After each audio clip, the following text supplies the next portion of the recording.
আসসালামু আলাইকুম। আমি রায়হান আহমদ, সভাপতি প্রতিষ্ঠাতা বিশ্ব মানবাধিকার রক্ষা সংঘ। সূরা আন-নাসর পবিত্র কোরআনের একটি সূরা। এই সূরায় মক্কায় বিদায় হজের সময় অবতীর্ণ হয়েছিল, কিন্তু যে সমস্ত সূরা হিজরতের পরে অবতীর্ণ হয়েছে সেগুলো স্থান নির্বিশেষে মাদানী সূরা। এর জন্য এ সূরা মাদানী সূরা। এর আয়াত সংখ্যা ৩। সূরা আন-নাসর পবিত্র কোরআনের ১১০তম সূরা। এই সূরার নাসর শব্দ থেকে সূরাটির নামকরণ করা হয়েছে।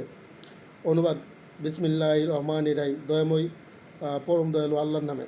যখন আসবে আল্লাহর সাহায্য বিজয় এবং আপনি মানুষকে দলে দলে আল্লাহর দিনে প্রবেশ করতে দেখবেন, তখন আপনি আপনার প্রতিপালকের প্রশংসা সহ তার পবিত্রতা ও মহিমা ঘোষণা করুন এবং তার নিকট ক্ষমা প্রার্থনা করুন। তিনি তো তওবা কবুলকারী।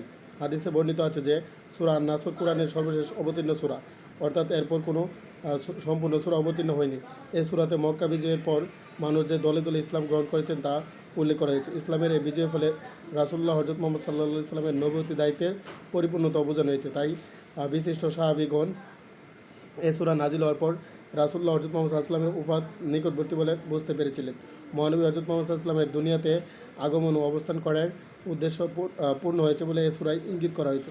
এই সূরা দ্বারা আরও বোঝানো হয়েছে যে কোনো ব্যাপারে যখন আল্লাহ সাহায্য করেন তখন অনেক অসাধ্য কাজও সম্পন্ন করা সম্ভব হয়, তখন আল্লাহর প্রশংসা করা আবশ্যক।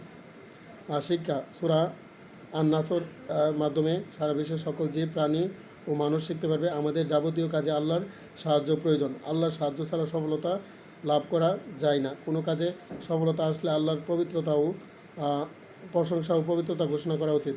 যাবতীয় ত্রুটি, অপরাধ বা পাপ কাজের জন্য তার নিকট ক্ষমা প্রার্থনা করা উচিত।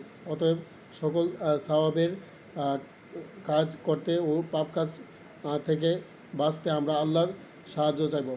যখন আমাদের সফলতা আসবে তখন আমরা আল্লাহর প্রশংসা করব, আর যদি কোনো ত্রুটি হয়ে যায় এর জন্য ক্ষমা প্রার্থনা করব।